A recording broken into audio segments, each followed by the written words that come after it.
Film का पहला दृश्य पृथ्वी पर उतरते हुए एक अंतरिक्षयान से होता है, जिससे बाहर आया एक मानव जैसा दिखने वाला एलियन एक सतरंगी किस्म का पदार्थ पीकर गलने लगता है और लगभग पिघल चुका एलियन की लाश पानी में गिर जाती है। वर्ष 2089 में आर्कियोलॉजिस्ट एलिजाबेथ शॉ और चार्ली हॉलोवे स्कॉटलैंड में एक स्टार मैप खोज निकालते हैं जो अन्य प्राचीन सभ्यताओं के समान होने के बावजूद भी उनसे अलग थी। उन्होंने इनका यही निष्कर्ष लगाया कि यह उन इंजीनियर्स का बुलावा होगा जिन्होंने मानव जाति की नींव रखी।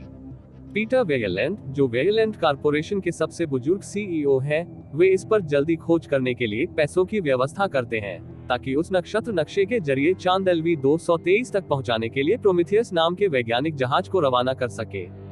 जहाज में मौजूद सभी दल डेविड नाम के ह्यूमैनॉइड की देखरेख में यह अंतरिक्ष यात्रा करते हैं।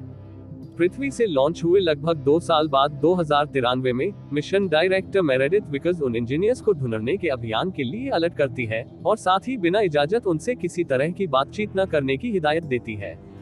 जल्द ही प्रोमीथियस उस बंजर जमीन पर उतरती है। पहाड़ों की बनावट एक समान लगने पर टीम उसका पता लगाने जाती है और उन्हें कई स्टोन मॉडल्स मिलते हैं, एक विशाल रॉक मॉडल जो एक मानव जैसा सिर है और एक मरे हुए एलियन का कटा हुआ सिर है, जिन्हें वे इंजीनियर मान रहे थे। शॉ सर को बैग में डालती है, लेकिन दल के अन्य मेंबर्स मिल्बर्न और फायरफील्ड इस खोज में अच्छा महसूस नहीं करते हैं और प्रोमीथियस लौटने की कोशिश करते हैं, लेकिन उस ढांचे में रास्ता ढूंढ ना पाने पर वे गुम हो जाते हैं। पर बाकी दल को अपना यह सफर तेज तूफान आने पर फौरन रद्द करते हुए वापस जहाज पर जल्द लौटना पड़ता है। डेविड सबको बचाकर उस ढांचे से एक सिलेंडर उठा लाता है जहां उन बाकी स्ट्रक्चर से कोई काला तरल रिश्ता रहता है। फिर उसी जहाज की प्रयोगशाला में उन इंजीनियरों का डीएनए मनुष्यों के डीएनए से मेल होने की पुष्टि होती है। डेविड उस सिलेंडर की जांच करते हुए उनमें मौजूद तरल निकालता है, फिर अपने मकसद के लिए उसी तरल को जाम में मिलाकर अनजान हॉलोवे को पीने को देता है। थोड़ी देर में शॉ और हॉलोवे आपस में शारीरिक संबंध बनाते हैं।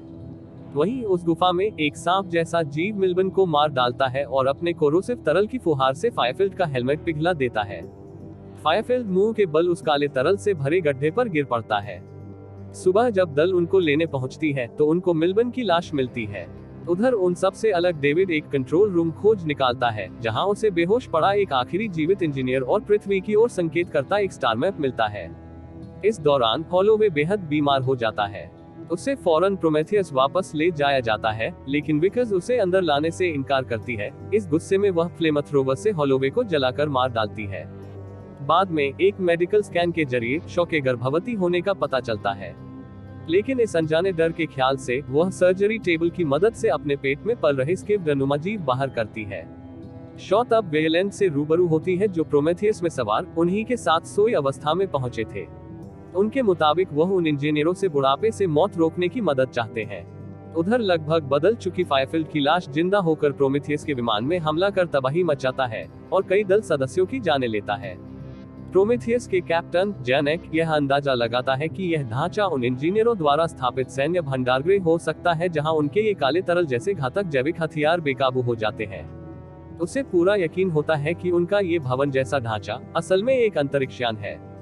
वेयरलैंड और उनकी टीम दोबारा उस ढांचे में शॉ के साथ लौटती है।